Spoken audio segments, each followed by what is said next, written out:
Bakit mas maraming nagsasabi na mas masaya yung childhood ng mga batang 90s kaysa sa ngayon? Bakit mas maraming nagsasabi na yung mga batang 90s mas swerte sila kasi mas masaya yung mga naging childhood experiences nila?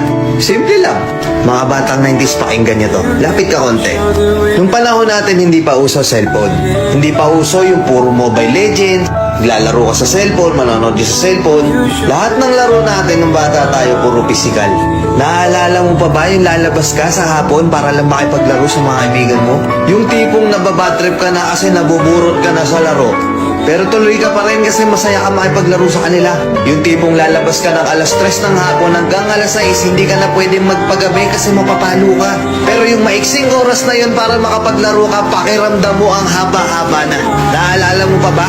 Pag galing mo sa eskwela, madaling-madali ka kasi may papanoorin ka pa. Oo, kasi yung mga palabas sa TV noon, puro pambata pa. Puro cartoons, may mga anime pa. Nakakatuwa kasi yung mga palabas noon talagang nakakatulong sa bata. May matinik, may Hiraya Manawari, may siniskwela pa. Hindi ngayon. Putik na yan yung mga pinapanood ng mga bata, puro pag-ibig na, puro drama. Diba? Mapapang umaga ka man o panghapon ka man sa klase, makakapanood ka. Naaalala mo pa ba? Yung nagtutulog-tulugan ka sa hapon sa mama mo para lang makaiwas ka sa palo niya. O teka, naririnig mo ba yun? Oo, paulan na. Gigising ka ng madaling araw, naghahabang ka ng balita. Gantong umuulan na, sana walang pasok. Yung tipong kahit hindi pa nag-a-announce sa balita, pag lumakas yung ulan ng ganyan, anak, huwag ka nang pumasok. Manood ka na lang sa TV ha. Makikipagtampisaw ka sa ulan kasama ibang mga bata. Nakakamiss yung mga panahong wala ka pang pinoproblema. Nakakamiss yung mga panahong wala ka pang responsibilidad at obligasyon.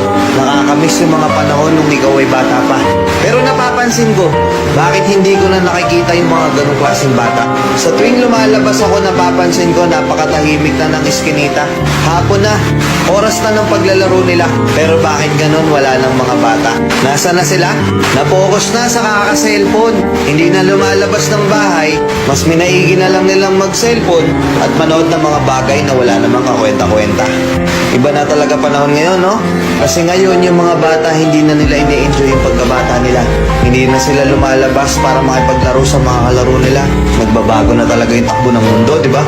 Kaya kung ako tatanungin, oo, masaya ako na naging parte ako ng batang 90s na to.